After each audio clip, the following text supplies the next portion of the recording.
Saint Stephen's ദിനത്തിൽ തങ്ങളുടെ ക്രിസ്തീയ പൈതൃകം ആഘോഷിച്ച് ഹംഗറി. ആഘോഷങ്ങൾക്കിടയിൽ ജനങ്ങൾക്കായി വിസ്മയിപ്പിക്കുന്ന ആകാശ ദൃശ്യങ്ങളും ഒപ്പം ഡ്രോണുകൾ ഉപയോഗിച്ച് ആകാശത്ത് രൂപപ്പെടുത്തിയ കുരിശിന്റെ ദൃശ്യങ്ങളും സാമൂഹ്യ മാധ്യമങ്ങളിലൂടെ പങ്കുവച്ചിരിക്കുകയാണ് ഹംഗറി വിദേശകാര്യ വ്യാപാര മന്ത്രി പീറ്റർ സജാർട്ടോ. ഒരു സഹസ്രാബ്ദമായി ക്രിസ്ത്യൻ രാഷ്ട്രമായി നിലനിൽക്കുന്ന ഹംഗറിയെ പരാമർശിച്ച് മറ്റൊരു 1000 വർഷങ്ങൾ എന്ന അടിക്കുറിപ്പോടെയാണ് പീറ്റർ സജാർട്ടോ തന്റെ ഔദ്യോഗിക ഇൻസ്റ്റഗ്രാം അക്കൗണ്ടിൽ കുരിശിന്റെ ദൃശ്യങ്ങൾ പങ്കുവച്ചത്. ഓഗസ്റ്റ് 20 ഹംഗറിയിലെ ആദ്യത്തെ രാജാവായ വിശുദ്ധ സ്റ്റീഫൻ ഒന്നാമന്റെ തിരുനാൾ ആഘോഷവേളയിൽ പാർലമെന്റ് കെട്ടിടത്തിന് സമീപമാണ് ദൃശ്യവിരുന്ന് ഒരുക്കിയത്. വെടിക്കെട്ട്, മാർച്ചിംഗ് ബാൻഡ്, വിശുദ്ധ സ്റ്റീഫന്റെ തിരുശേഷിപ്പുകൾ വഹിച്ചുകൊണ്ടുള്ള ഘോഷയാത്ര എന്നിവയും ആഘോഷ പരിപാടിയിൽ ഉൾപ്പെടുത്തിയിരുന്നു. നമ്മുടെ രാജ്യത്തിന്റെ അടിത്തറ ക്രിസ്തീയതയുടെ 1000 വർഷത്തിന്റെ പാരമ്പര്യമാണെന്ന് ഹംഗേറിയൻ പ്രധാനമന്ത്രി വിക്ടർ ഓർബാൻ തന്റെ എക്സ് അക്കൗണ്ടിൽ കുറിച്ചു. സോവിയറ്റ് ഭരണകാലത്ത് വിശുദ്ധ സ്റ്റീഫന്റെ തിരുനാൾ അടിച്ചമർത്തപ്പെട്ടിരുന്നു. അന്നത്തെ ഭരണകൂടം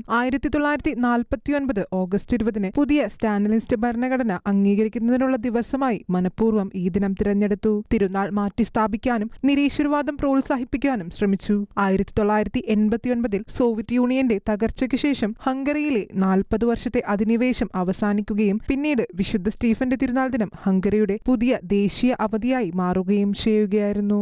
ഇന്റർനാഷണൽ ഡെസ്ക്, ഷെക്കിന ന്യൂസ്.